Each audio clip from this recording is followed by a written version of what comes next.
મુંબઈના સમતાનગર police station વિસ્તારમાંથી અપહરણ થયેલ બાળ કિશોરીને શોધી કાઢી તેમજ આરોપીને પકડી પાડી મુંબઈ સમતાનગર પોલીસને સોંપતી સુરત શહેર સચિન પોલીસ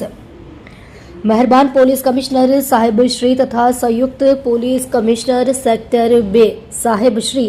તથા નાયબ પોલીસ કમિશનર ઝોન 6 સાહેબ શ્રી તથા મદદનીશ પોલીસ કમિશનર આઈ ડિવિઝન સાહેબ શ્રી નાઓએ હાલમાં ગુમ અપહરણ થયેલ નાના બાળકીઓને તાત્કાલિક શોધી કાઢવા તેમજ મળી આવેલ બાળકીઓને સહી સલામત તેઓના ઘરે પહોંચાડી શરીર સંબંધી ગુનાઓ ન બને તે માટે સૂચના આપેલ હોય છે. સૂચના અનુસંધાને police inspector Shri PN Vaghela નાઓએ અપહરણ થયેલ બાળકો તથા આરોપીઓને શોધી કાઢવા માટે આપેલ સખત સૂચના અને માર્ગદર્શનના આધારે સર્વેલન્સ સ્ટાફના પોલીસ ઇન્સ્પેક્ટર અને એનડી ડામોર તથા સર્વેલન્સ સ્ટાફના પોલીસ માણસો પોલીસ સ્ટેશન વિસ્તારમાં પેટ્રોલિંગમાં હતા. તે દરમિયાન પોલીસ કોન્સ્ટેબલ મેહુલરાજ મેરુભા તથા પોલીસ કોન્સ્ટેબલ કુલદીપસિંહ લશ્કરભાઈ નાઓને મળેલ બાતમી હકીકતના આધારે મહારાષ્ટ્ર મુંબઈ સમતાનગર પોલીસ સ્ટેશન વિસ્તારમાંથી અપહરણ થયેલ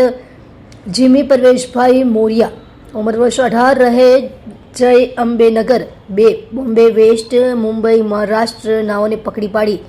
મહારાષ્ટ્ર મુંબઈ સમતાનગર પોલીસ સ્ટેશનના પોલીસ માણસોનો સંપર્ક કરી તેઓને સહી સલામત સોંપી ખૂબ જ પ્રશંસનીય સરાહનીય કામગીરી કરેલ છે. તમે જોઈ રહ્યા છો DNY ન્યૂઝ ચેનલ રમન કૌરની સાથે.